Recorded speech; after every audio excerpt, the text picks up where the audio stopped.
지금 기도할 때부터 뜨거운 마음을 주신지 모르겠습니다. 기도하면서 오늘도 그냥 말씀 속에서 저와 여러분들이 좀 같이 돌아봤으면 합니다. 미국에 많은 시골에 가면은 농촌들이 있는데 이런 농촌들마다 여러 가지 동물들을 키우고 하는 곳에는 늘 물이 필요합니다. 그래서 우물이 있거나 또는 연못이 있거나 시내 따라 주변에 있습니다. 네, 어느 한 목전에 목장이 있는데 그 목장 옆에 큰 연못이 있었다고 합니다. 그래서 그 목장 주인은 그 연못에 자기의 소와 양과 여러 동물들을 또 본인도요 그 연못의 물을 길러다가 마시곤 했습니다. 그런데 어느 날부터 그 연못 주변으로부터 이상한 풀이 자라기 시작했다고 합니다. 풀이 자라나면서 이게 자랐는데 그 자라는 것뿐만 아니라 이 풀이 나오면서 연못에 있던 물고기들이 죽어가는 것입니다. 물고기들이 죽는 모습들이 생기게 됐고 뿐만 아니라 나중에는 그 물을 마실 필요 없을 정도로 물이 탁하고 쓰고 그리고 오히려 그것이 해가 되는 이러한 현상이 일어났습니다.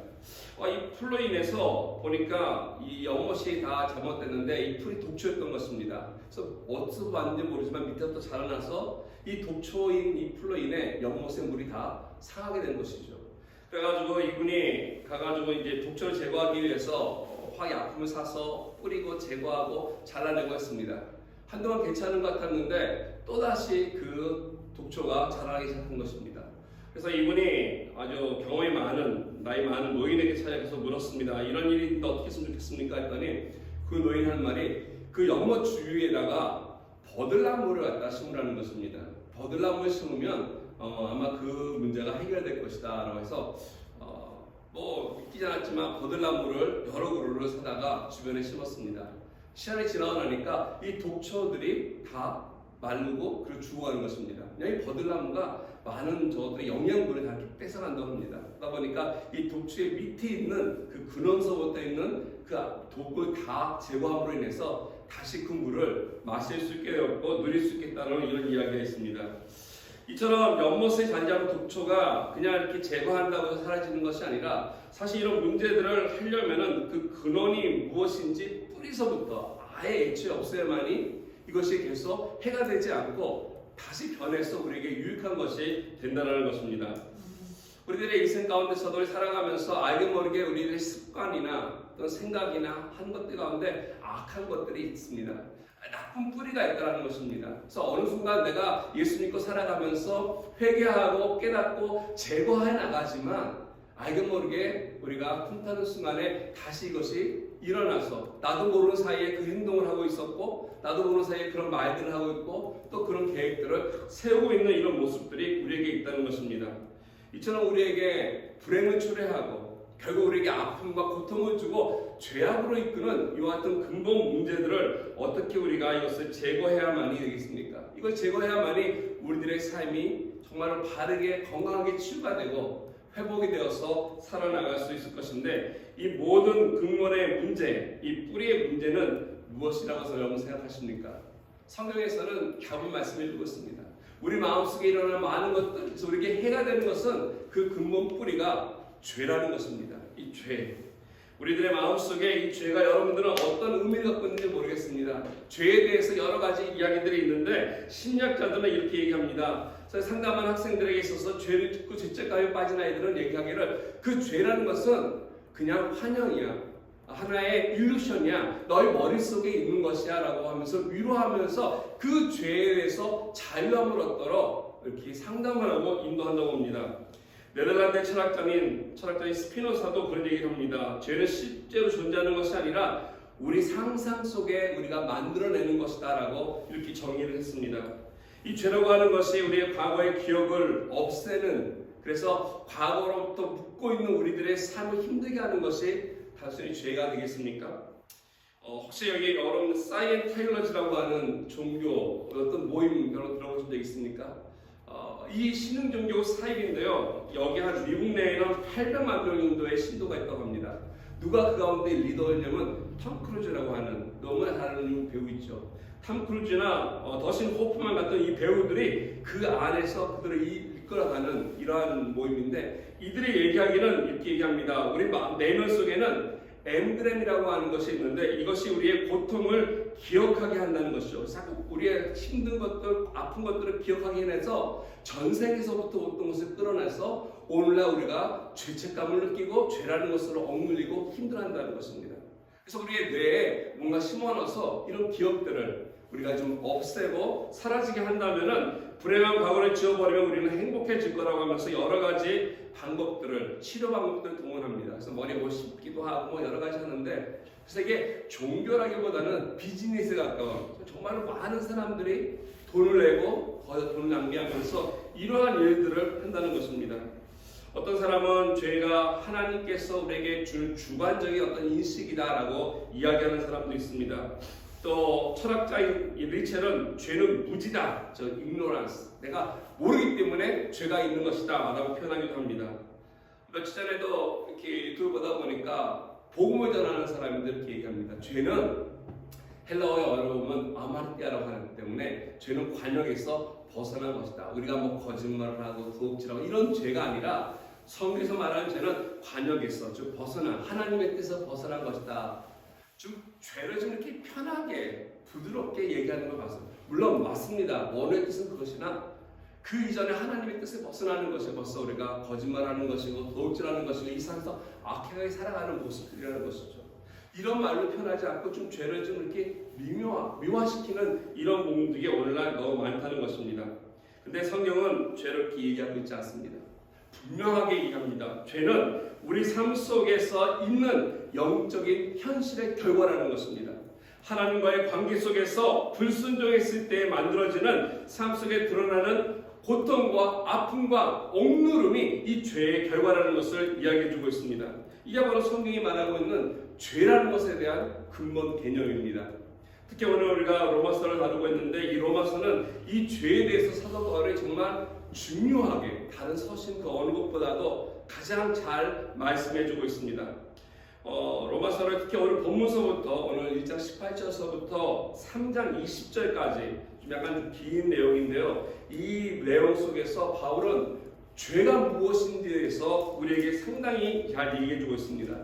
이방인들이 짓고 있는 죄, 유대인들이 갖고 있는 죄, 도덕가들이 짓고 있는 죄, 그리고 마지막에 가서는 그렇기 때문에 우리 모두는 다 죄인이다라고 하는 그런 결론을 얘기하면서 온 인류가 다 하나님 앞에 죄인임을 선포하면서 로마서는 시작을 합니다.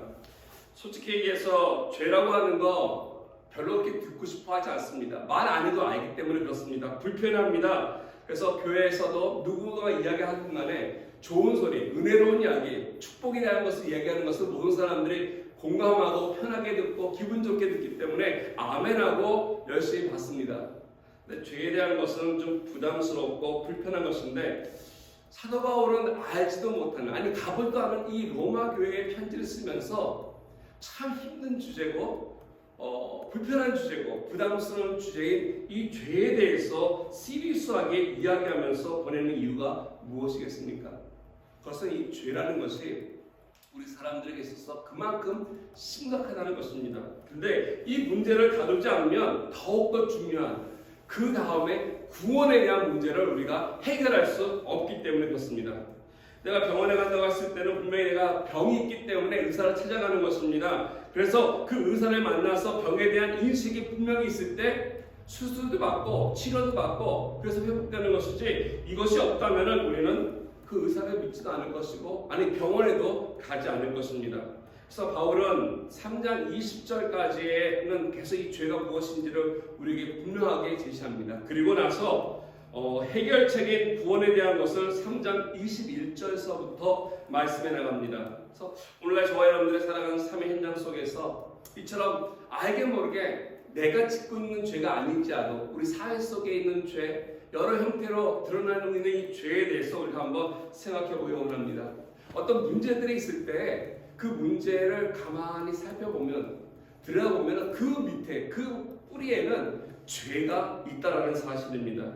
이거는 뭐 우리 개인의 삶이든 공동체든 사회든 똑같습니다. 그렇기 때문에 이 죄의 문제를 우리가 바로 인식하고 바로 보고 해결하지 않으면 우리는 구원의 자리로 나갈 수 없을 것입니다. 이 죄를 다루는 오늘 첫 시간이기 때문에 오늘은 2장 18절에서 32절까지 쭉 기록된 말씀 속에서 이방인의 죄에 대해서 이야기하고 있습니다. 그래서 하나님을 몰랐던 사람들, 하나님에 대해서 들어보지 못했던 이런 사람들에서 얘기하는데 오늘 18절 말씀을 읽기 시작합니다. 하나님의 진노가 불의로 진리를 막는 사람들의 모든 경건하지 않음과 불의에 대하여 하늘로부터 나타나노니 라고 얘기하고 있습니다.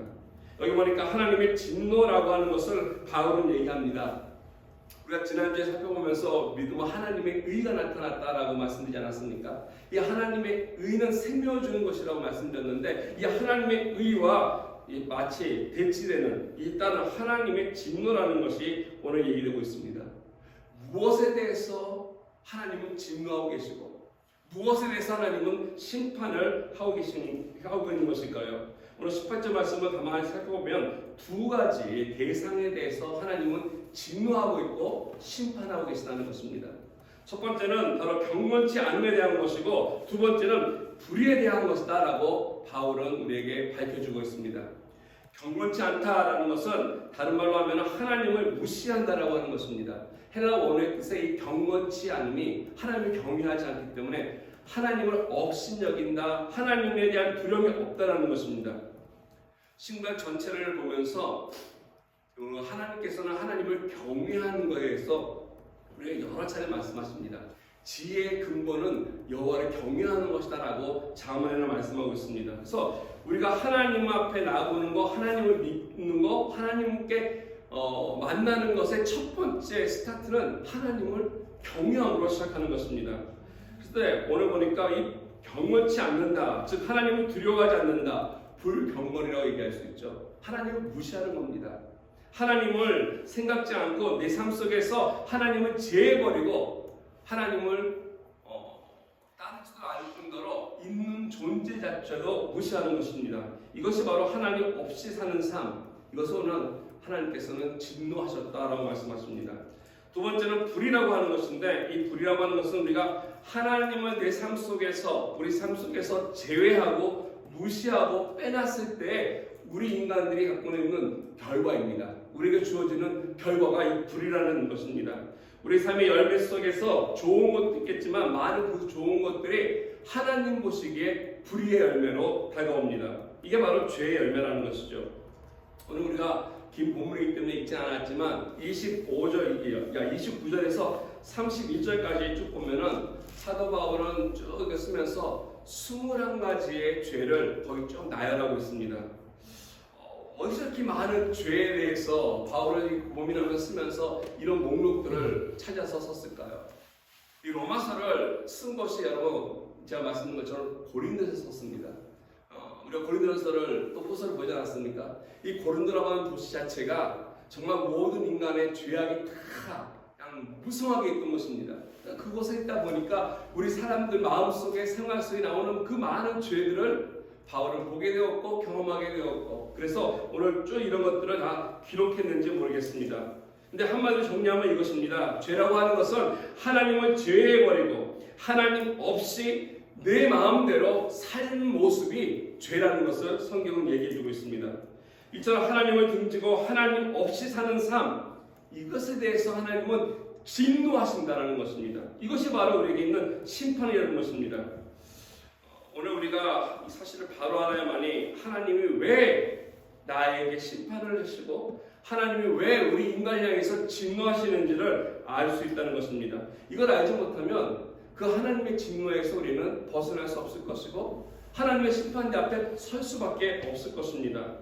그렇다면 우리의 불의함과 경건치 못함에 대한 이 심판, 이 하나님의 진노하심이 언제 주어지는 것이겠습니까? 오늘 보면 18절 마지막 부분에 보면 이렇게 나타나 있습니다. 모든 경건하지 않음과 불의에 대해서 하늘로부터 나타난다. 위로부터 하늘로부터 온다라는 것인데 하나님의 심판은 하나님으로부터 우리에게 주어진다. 주목해야 할 것이 뭐냐면 타임입니다. 시제예요, 시제. 언젠가 나타나니라고 우리는 되어 있는데 이게 현재가 동사가 현재형입니다. 즉 많은 사람들이 심판은 죽은 다음에 받는 것이라고 생각을 하고 있지만 그렇지 않다는 것입니다. 또 혹은 종말론적으로 예수님이 오시면 그때 이 세상이 다 끝나고 마지막 심판이 이루어지고 정리가 된다라고 생각하시는 분도 있는데 오늘 사도 바울은 그렇게 얘기하고 있지 않습니다. 그 하나님의 진노하심과 심판이 언제냐면 지금이라는 것입니다. 지금 하나님의 진노가 임하고 있다는 것이죠. 이걸 우리가 깨달을 수 있어야 한다는 것이죠. 나에게 하나님의 진노가 지금 나에게 있고 하나님의 심판이 나에게 내려져 있다고 하는 사실을 알아야 한다는 것입니다. 언제? 내가 하나님을 무시하고 하나님 없이 내 마음대로 살아갈 때, 하나님을 제외하는 내 삶 속에 이미 그 심판이 있고 하나님의 진노가 있다는 것입니다. 에베소서를 통해서 사도 바울은 이 상태를 영적 죽음이라고 표현하고 있습니다. 하나님과 단절돼서 하나님을 빼버리는 인생, 그래서 우리의 삶 속에 결국 아무리 열심히 살고 애를 써도 불행이 있고 고난이 있고 아픔이 있고 저주받는 이와 같은 인생이 되풀이되는 모습이 바로 이처럼 어두운 열매가 내 삶 속에 있기 때문에, 즉 하나님을 제껴놨기 때문에, 하나님 없이 내가 살아가기 때문에 그렇다는 것입니다. 그렇다면 오늘날 저와 여러분들의 삶 속에서 이 하나님의 진노에 대해서, 이 심판에 대한 문제에 대해서 우리가 어떻게 해결해야 되겠습니까? 이게 해결되지 않으면 내가 아무리 노력을 해도 기쁨, 행복, 이건 추상적인 개념이고 결국 우리에게 다가오지 않을 것입니다. 하나님이 말씀하시는 축복의 자리 너무나도 먼 것이 될 것입니다. 그러므로 우리가 오늘 물어야 할 질문이 이것입니다. 어떻게 해야만이 하나님을 등지고 살아가는 우리 인생들이, 우리의 저와 여러분들이, 또 많은 사람들이 하나님께 돌아와서 하나님이 원래대로 계획해 놓으신 참된 축복을 우리가 얻으며 그 생명 가운데 살아갈 수 있을까라는 것입니다. 오늘 우리가 심판 아래 있고 진노 아래 있는데 어떻게 해야만 이것을 벗어나서 행복할 수 있을까? 오늘 본문을 보시면 하나님을 등졌을 때 우리 인간들에게, 우리 사람들에게 일어나는 세 가지의 특징을 바울은 소개해주고 있습니다. 그래서 이 모습들을 잘 우리가 관찰해서 거꾸로, 우리 역으로 생각한다면 우리는 하나님께 돌아갈 수 있는 비결을 아마 배우지 않을까 생각이 됩니다. 이렇게 해서 하나님 등져서 하나님을 떠났다면 우리가 역으로 생각했을 때 다시 하나님께 돌아가는 길이 보인다는 것입니다. 간단히 말씀드리면 19절에서 20절에 가면 하나님을 등지고 하나님을 제외한 사람들은 하나님의 존재를 부정한다는 것이죠. 하나님이 없다는 것입니다. 하나님이 계시지 않는다는 것이죠. 그래서 하나님이 존재하고 하나님이 주관하고 하나님이 나의 삶 속에 들어오시고자 하는 것을 리젝트하는, 거부하는 삶이 바로 이 같은 사람입니다. 두 번째 특징은 21절과 22절에 보니까 그들의 마음이 타락하는 걸로 내려가도록 되어 있다는 것입니다. 그 결과로 세 번째 특징이 뭐냐면은 23절에 이 하나님을 우상이라 바꿔치기했다는 것입니다. 하나님을 등진 인생, 그래서 하나님의 진노와 심판 안에 놓인 존재는 하나님을 부정하는 존재이며 하나님께서 주신 이 세상 가운데서 우리는 타락을 향한 존재이며 결국 그 하나님을 우상과 바꾼다는 것입니다. 이런 사람들에게 하나님이 심판하시고 있다는 것을 얘기해 주고 있습니다. 그렇다면 우리가 하나님께 돌아가기 위해서 내에 있는 위치에서 한번 거꾸로 하나씩 살펴보면서 하기 원합니다. 그래서 첫 번째로 하나님께 돌아가려면 하나님에 대한 정직한 인식이 있어야 하는 것입니다. 하나님을 거부하는 것이 아니라 이 존재가, 이 하나님이 누구인가를 좀 우리가 솔직하게 정직한 마음으로 받아들이는 것입니다. 19절 말씀과 20절 한번 말씀 같이 보겠습니다. 보니까 이렇게 나와 있습니다. 이는 하나님을 알만한 것이 그들 속에 보임이라. 하나님께서 이를 그들에게 보이셨느니라. 창세로부터 그의 보이지 아니하는 것들, 곧 그의 영원하신 능력과 신성이 그가 만드신 만물에 분명히 보여 알려졌나니 그러므로 그들이 핑계하지 못할지니라. 이 구절을 우리 신학에서는 언제 사용하냐면 자연계시라고 할 때 얘기하고 있습니다. 어떤 일반계시라고 얘기하기도 합니다. 즉 하나님께서 세상 모든 걸 만드신 것을 하나님 하셨다라고 하는, 그 표현에서 하나님이 여기 존재한다라고 하는 이 자연계시. 그래서 우리가 특별계시랑 구분하기 위해서 일반계시, 특별계시라고 부르고 있는데, 특별계시는 우리가 갖고 있는 성경 말씀이고요, 예수님이 특별계시가 되는 것이고, 이 말씀이 아니라 하나님의 성경이 아닌 하나님이 지으신 이 창조물들을 통해서 하나님이 여기 있다라고 하는 것을 우리에게 알려주신다고 하는 것이 바로 이와 같은 일반계시입니다. 그래서 하나님은 우리에게 내가 여기 있다, 내가 존재한다는 것을 알려주시기 위해서 두 가지의 채널을 이렇게 사용하시는데, 첫 번째는 19절 말씀에 보니까 양심을 통해서라고 우리는 이해할 수 있습니다. 사도 바울은 이것을 하나님을 알만한 것들이 그들 속에 보입니다 라고 하는 표현으로서 우리에게 이야기하고 있습니다.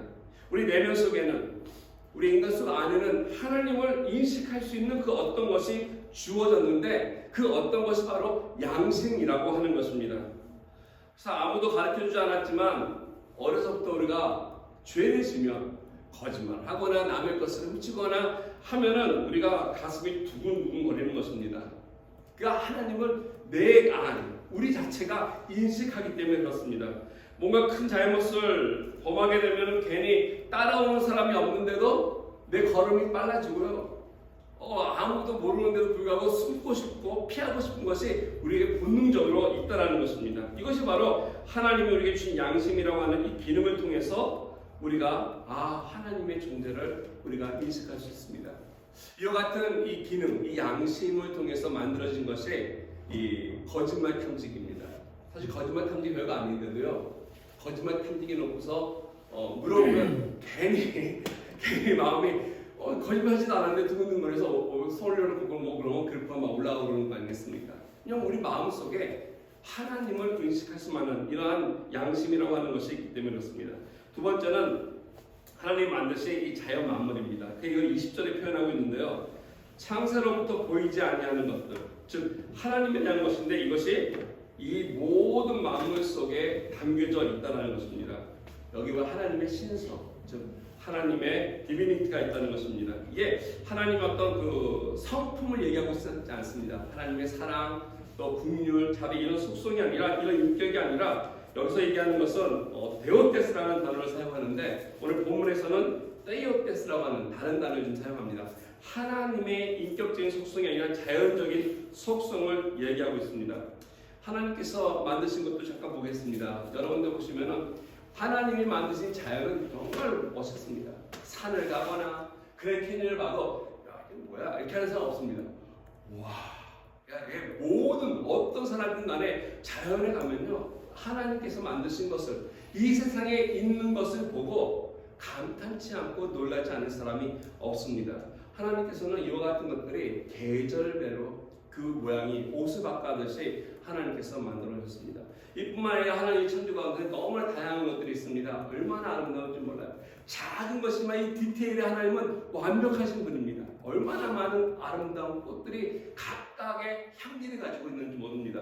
뿐만 아니라 하나님께서는 이처럼 물고기들만 봐도 너무나 다양하지 않습니까? 색깔을 칠해놓은 걸 봐도 우리한테 맡기면 몇 가지 색깔 못 쓰겠는데 하나님이 창조하신 것을 보면 이 세상에 하나님 만들어 놓으신 것을 보면 우리 아까 보던 찬양처럼 하나님의 그 위대하심이 얼마나 높고 얼마나 큰지 모릅니다. 뿐만 아니라 우리가 먹고 있는 많은 수많은 과일들 보세요. 얼마나 아름답고 다양합니까? 크기, 종류별로 이렇지 않습니까? 뿐만 아니라 하나님께서는 참 유머도 있습니다. 이게 만드신 것들 가운데 참 재미있게 만드는 동물들도 있어요. 다 뭐 시끌하게 만들고 무섭게 만든 게 아니라 참 귀엽고 예쁘고 아름답게 만든 것도 참 많다는 것입니다. 이처럼 하나님께서는 우리에게 이 세상을 살아가면서 만드신 많은 이 창조물들 가운데 문제는 뭐냐면은 이것을 거부하는 것들, 이것을 거부하는 사람들, 그 양심을 통해서 하나님이 창조하고 있는 것을 분명히 있음에도 거부하는 마음인데 왜 그렇겠습니까? 이들은 이것이 싫은 거예요. 내가 중심이 되어야 되기 때문에. 그래서 사도 바울은 오늘 말씀이 뭐냐면은 핑계치 못할 것이다 라고 경고해주고 있습니다. 그래서 하나님께 돌아가기 위해서 우리가 돌아가려면 핑계를 대고 거부하고 변명하는 것이 아니라 하나님을 인정하고 인식되어 있는 내 마음속에 있는 양심을 통해서 그 하나님을 어셉다 하는 것이 우리에게 필요하다는 것입니다. 이게 바로 하나님께 돌아가는 첫 번째 단계입니다.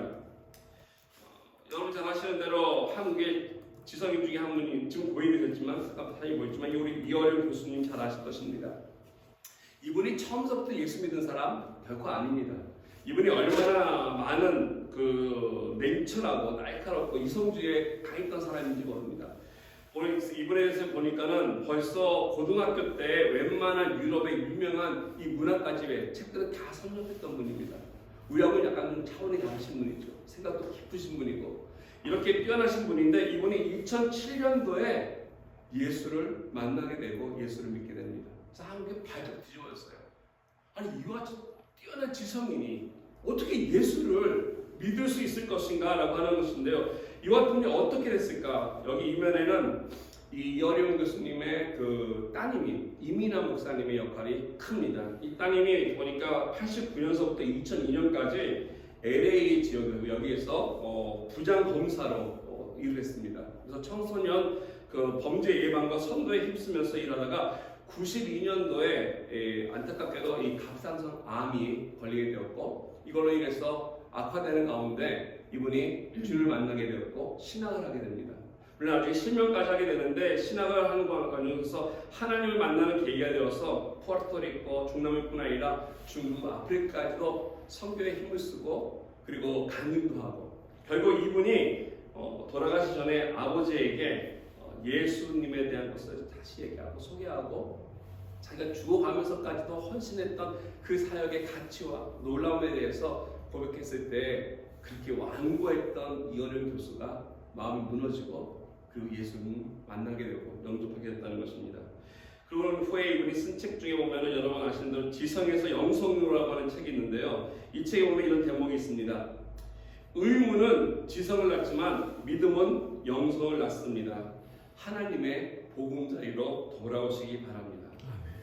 예, 우리가 뭔가 의심을 가지고 묻고 따지고 이러다 보면은 물론 우리들의 지성을 발달시킬 수는 있게 되나, 내가 믿음을 가지고 그것에 다가가서 찾고 또 구하고 살펴본다면은 그 가운데 하나님을 만나게 되고 알게 된다는 것입니다. 이게 바로 영성을 낳게 된다는 것이죠. 그래서 진정으로 내 삶 속에 뭔가 변화가 일어나서 내 삶 속에 하나님의 진노와 심판이 아니라 하나님이 준비해 놓으신 귀한 은혜와 축복이 임하기 원한다면 첫 번째 스텝이 하나님께로 돌아가기 위해서는 먼저 하나님을 우리는 인정하는 것, 하나님 앞에 나아가는 것이 있을 것입니다. 근데 이것을 통해서 이런 자연 계시, 양심만을 가지고는 하나님을 인식할 수는 있으나 예수님까지는 안타깝게도 가지 못합니다. 예수님에 대해서는 잘 못한다는 것이죠. 그래서 하나님께서 우리에게 예수님을 알 수 있도록 특별 계신 말씀을 주셨는데, 이게 바로 두 번째 단계입니다. 하나님을 아는 후에 내 마음속에 중심에 변화가 일어나도록, 이 자연을 보면서는 감탄하고 하나님의 능력에 놀라움을 표현할 수 있습니다. 근데 양심을 통해서 죄를 인식하고 하나님을 인식할 수는 있으나 그 하나님과 관계를 맺기까지는 약간 뭔가 모자란데, 이것이 바로 내 마음속에 변화가 일어날 때 하나님께 한 걸음 더 나아갈 수 있습니다.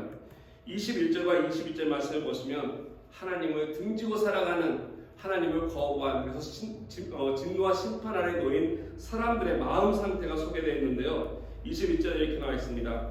하나님은 알되 하나님 영원하게도 아니하며 감사하지도 아니하고 오히려 그 생각이 허망하여지면 미련한 마음이 어두워졌다라고 바울은 얘기하고 있습니다.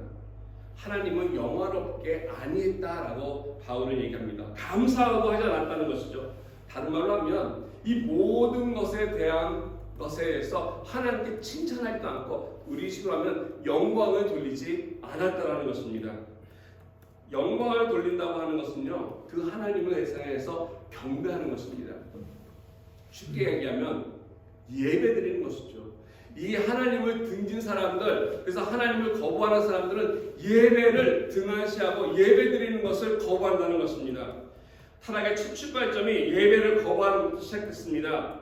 근데 많은 사람들이 예배드리는 것을 그냥 대수롭게 생각합니다. 주일이니까 그냥 가서 예배드리면 되지, 그 자리에 가면 되지, 저 교회 한번 방문해 볼까, 이 교회 한번 방문해 볼까 하는 이런 마음들이 있는데요. 사실 그거는 바른 예배자의 모습이 아닙니다. 오늘 안타깝게도 팬데믹 이후에 우리가 하나님 앞에 예배드리는 바른 자세를 잃어버렸다는 것이죠. 그 어느 교회도 가르쳐주지 않습니다. 근데 우리는 진정으로 하나님 앞에 예배드리는 것에 우리는 마음을 다해야 할 것입니다.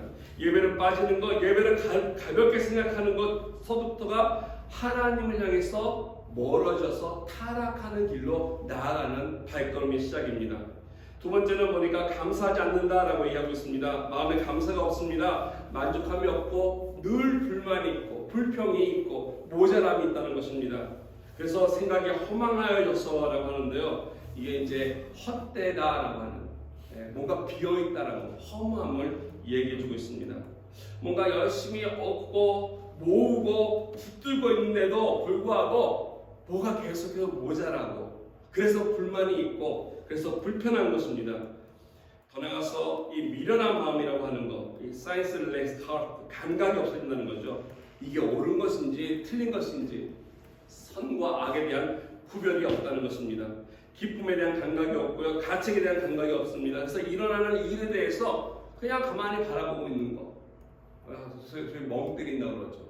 사회 속에서 일어나는 일뿐만 아니라 내 삶 속에서 일어나는 일도 이게 바른 건지 나쁜 건지 옳은 건지 그른 건지 좋은 건지 나쁜 건지를 구별하지 않는다는 것입니다. 그래서 22절에 보면은 스스로 지혜 하나 어리석게 되었다라고 바울은 얘기합니다. 나는 똑똑한 줄 알고 나는 지혜로운 줄 알고 모든 것을 다 경험한 줄 알고 있으나 실제로는 그렇지 않다는 것입니다. 이게 바로 어리석은 자입니다. 분수를 모르는 것이죠. 우리 지금 얘기하면. 그래서 정말 알아야 될 것을 알지 못하고 어둠의 권세 가운데 어리석게 하나님을 멀어지면서 타락의 길로 점점점 빠져들어서 하나님의 영광으로부터 멀어지는 인생. 그래서 23절에 마지막 결론이 나오는데요. 결국 어떻게 되냐면 그 하나님을 버리고 우상을 택한다는 것입니다. 이것이 바로 하나님을 등졌을 때 일반적으로 사람들의 마음속에 일어나는 변화들이고 또 하는 행위라는 것입니다. 그렇다면 이런 상태가 과연 그 인생을 행복하게 할 수 있고 즐겁게 할 수 있고 기쁨 있게 할 수 있겠습니까? 미련한 마음이 있고 어둠의 권세가 꽉 있는데 돈이 많다고 편안하다고 많은 걸 누린다고 과연 이 모든 것을 통해서 기뻐할 수 있고 행복할 수 있겠냐는 것이죠.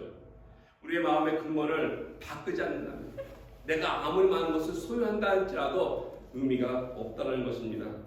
내 마음속에 깨진 마음이 있고 마음속에 쓴뿌리와 상처가 남아있다면 이것이 계속해서 내 인생이 살아가는 데 있어서 나를 붙들고 있기 때문에 결국 그 인생은 행복할 수 없을 것입니다. 그렇기 때문에 우리는 방향을 바꿔야 할 것입니다. 변화가 있어야 한다는 것입니다. 그래서 내 마음속에 타락으로 향했던 나의 마음이 돌이켜서 하나님을 향해서 나오는데 안타깝게도 이것이 내 힘으로 되지 않는다는 것입니다. 내가 애쓰고 노력한다고 되는 것이 아니라는 것이죠. 내 마음의 방향을 바꿀 수 있는 것은 하나님의 은혜로 주어진다는 것입니다. 여기 하나님의 치유의 역사가 있습니다. 이 내 마음을 깨어진 것 마음들을 다시 회복시켜주고 하나님을 향해서가 아니라 거꾸로 타락을 향해 내려가는 나의 마음을 붙들고 돌이킬 수 있도록 하는 능력자가 있어야 되는데 그분이 바로 예수 그리스도라고 하는 사실입니다. 예수님께서 흘려주신 이 보배로운 피가 내 가슴에 있을 때 예수의 십자가의 능력과 십자가의 은혜가 무엇인지를 내가 깨달았을 때 그것을 알고 있을 때 내 마음속에 있던 죄로부터 자유함을 얻게 되고 그 상처로부터 치유되고 내 인생이 회복되는 것입니다. 저주가 떠나가고 쓴뿌리가 사라지는 것.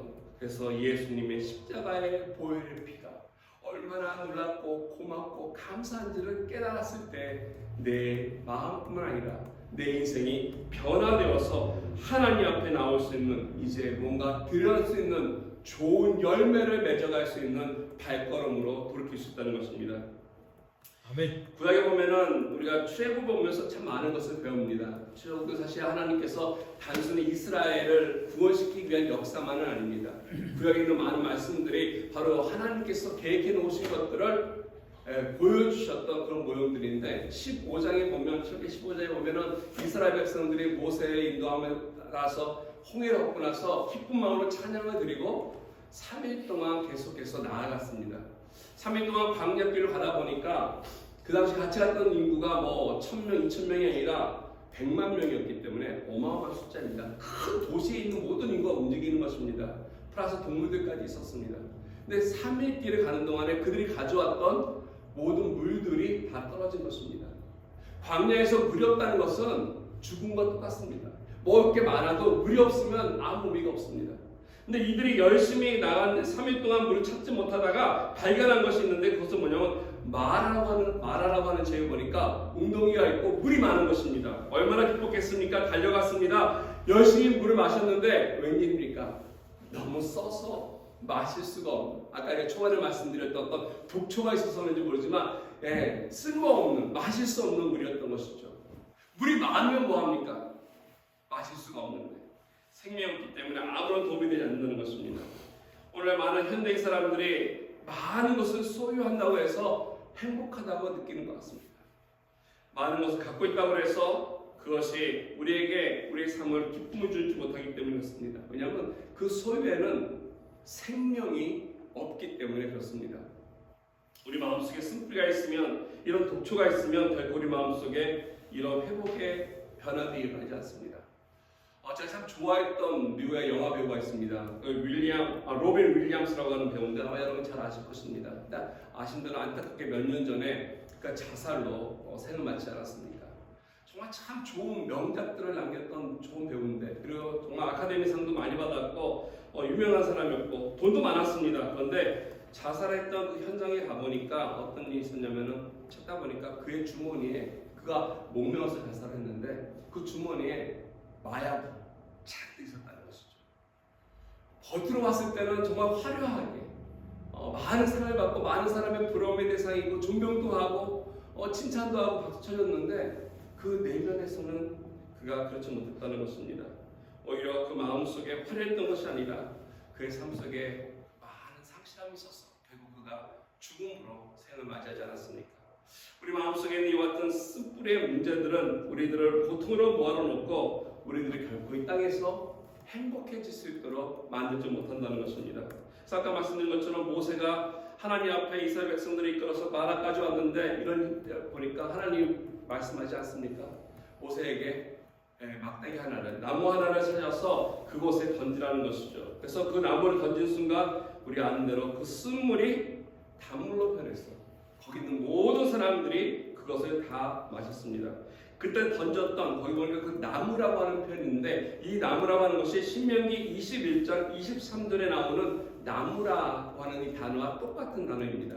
히브리어에는 나무를 표현하는 단어도 여러 가지가 있는데, 우리도 그렇죠. 널판지, 나무 또는 이 나무가지, 여러 가지 것이 있는데 같은 단어인데, 이 신명기 21장 23절에 보면 무슨 단어가 있냐고 구절되면, 나무에 달린 자마다 저주를 받았다 할 때 그 나무입니다.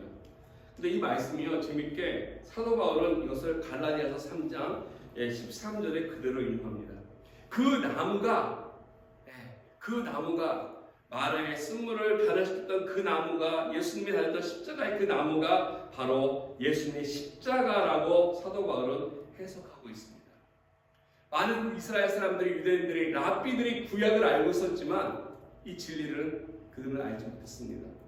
바울은 이것을 보면서 예수 그리스도만이 나의 삶 속에서 그의 십자가를 통해서 내 인생에 생명을 주고 생기를 불어넣고 하나님께서 기뻐하시는 좋은 열매들을 맺을 수 있는 삶이 될 수 있도록 이끌어 나간다는 것입니다. 아무리 깨지고 상해 있어도 십자가 앞에 가면, 십자가만 붙들면은 어떤 상태에 있든지 어떤 조건이 있든지 우리는 변화될 수 있다는 것입니다. 십자가를 만난 사람마다 치유되고 포로된 마음이 자유화되고 슬픔 대신 우리에게 웃음의 찬송의 옷을 주는 것이 바로 십자가이고, 이 십자가가 바로 이와 같은 하나님의 능력이 있는 것입니다. 아멘. 그렇기 때문에 우리가 하나님의 진노와 하나님의 심판에서 벗어나기 위해서는, 등진 사람들은 세상을 향해서 하나님을 부정하고 나가지만 우리는 그 하나님을 인정하고 하나님 향해서 십자가로 나아가는 우리들의 발걸음의 변화가 일어났을 때 우리는 한 걸음 더 하나님께 가까이 갈 수 있습니다. 마지막 세 번째로 필요한 것인데, 하나님께 돌아오기 위해서는 신실한 선택이 있어야 할 것입니다. 내 삶 속에 하나님 앞에 바른 선택들이 있을 때 내 삶을 다스리는 그 주인이 누구인지를 고백하고 맡겨야 할 것입니다. 오늘 23절 말씀에 보면은 이렇게 얘기하고 있습니다. 하나님을 등지게 될 때에 우리가 하나님을 등지면 등진 대신 우리가 선택해야 할 것들이 있는데, 잡는 것이 있는데 이렇게 소개하고 있습니다. 썩어지지 아니하는 하나님의 영광을 썩어질 사람과 새와 짐승과 기어다니는 동물의 모양의 우상으로 바꿨다라고 바울은 이야기해주고 있습니다. 즉 하나님을 바꿔치고 있다는 거죠. 하나님을 거부하고 세상의 것들을, 이 세상에 보이는 것들을 잡은 것입니다. 하나님의 영광을 하나님의 기어다니는 동물의 모양으로 바꿨다. 이것을 보면서 옛날 우리 한국 성경은 약간 잘 적나라하게 표현했어요. 어떻게 했냐면 기어다니는 동물이라고 하지 않고 버러지 같은 동물이라고 얘기했어요. 버러지. 지렁이를 연상케 하는. 하나님의 그 영광스러움을, 그 하나님의 높고 위대함을 이와 같이 하찮은 것으로 우리가 바꿨다는 것입니다. 하나님의 성결하시고 완전하신 그 영광이 우리가 이 땅 살아가면서 우리보다 못한 이런 존재들을 우상으로 섬겨서 우리가 선택했다는 것입니다. 이게 바로 우리 인생들을 파괴하고 불행하게 만드는 근원이라고 얘기할 수 있습니다. 어떠한 러셀 문화가는 이런 말을 했습니다. 사람이 하나님을 등질 때는 모든 것을 다 등지게 된다라고 이야기했습니다. 하나님을 등지게 되는 순간, 하나님을 버리게 되는 순간 하나님이 주시는 생명, 사랑, 은혜, 축복들 또한 같이 다 우리는 등지고 만다는 것입니다. 그래서 하나님 앞에 우리가 인생을 살아가면서 하나님을 등지면 정말 어둡고 우울한 그런 삶이 계속 이어지는 것이죠. 태양을 등지게 되면 우리가 무엇을 보겠습니까? 태양이 이쪽에 있으면 반대로 우리가 등지면은 우리 앞에는 어두운 그림자가 있다는 것입니다. 밝지 않습니다. 어둡습니다. 근데 이 어두운 그림자를 없앨 수 있는 방법이 있다면 무엇이겠습니까? 그것은 바로 거꾸로 그림자를 돌아서서 태양을 바라보면 된다는 것입니다. 참된 하나님, 참된 태양이 하나님만을 바라봤을 때 그 하나님을 우리가 삶 속에 어셉다 하고 그 선택을 했을 때 우리는 하나님께서 주시고자 하시는 수많은 것들을 덤으로 얻는 은혜가 있습니다. 하나님이냐, 우상이냐, 이것은 그냥 단순한 것이 아니라 사느냐 죽느냐를 우리가 선택해야 하는 것도 있습니다. 어떤 사람들은 물질이 우리들에게 있어서 버러지 우상이기도 하고요. 어떤 사람은 세상의 자랑거리들이 이와 같은 우상이 될 수도 있을 것입니다.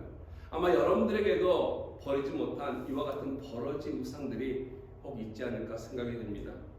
이 세상의 쾌락이나 즐거움이나 낙이 하나님보다 더 좋게 생각된다면 우리는 그것은 다 우상이라고 말씀드릴 수 있습니다. 저희가 작년서부터 저희 교회는 결정한 게 하나 있습니다. 근데 그건 뭐냐면 전통적인 교회 절기를 더 이상 지키지 않기로 한 것입니다. 근데 한번 생각해보니까 참 잘한 거라고 저는 생각이 됩니다.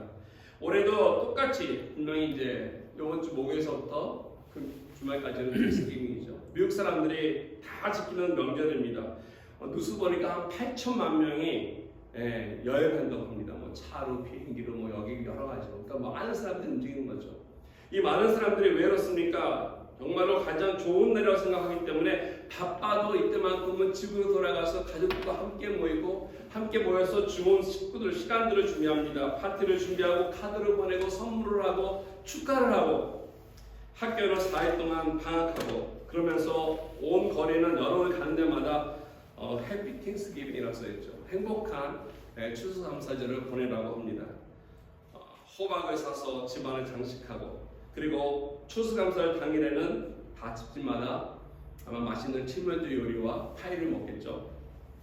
정말 1년 중에 좋은 정말 행복한 시간이라고 다 느낄 것입니다. 그런데요, 그 어느 순간에도 하나님은 없다는 것입니다. 텍스기빙이 감사한다는 말인데 성경에서는 1년에 한 번 감사가 아니라 범사에 감사라고 우리가 말씀하고 있습니다. 팅스기빙을 지킨다는 것은 한 번 모여서 함께 감사하자는 것은 성경과 반대되는 것입니다. 성경은 범사에 감사로 가르치는데 우리는 1년에 한 번 감사하면 된다라고 우리는 잘못 가르쳐주고 배워왔고 하지 않았을까 하는 생각이 듭니다. 그래서 많은 사람들이 이런 팅스기빙, 미국 사람들은 기다린다는데요. 이 팅스기빙을 잡아먹은 것이 있습니다. 이걸 통해서 온 세계가 기다리는 날이 있죠. 블랙 프라이데이. 팅스기빙보다도 블랙 프라이데이. 나를 위해서. 그동안 내가 사지 못한 것을 사기 위해서. 나의 즐거움을 위해서. 하나님의 감사치 않냐고, 하나님의 영광을 구하지 않냐고 나를 찾아서 하는 것, 이게 우상 숭배가 아닐까 저는 생각이 듭니다.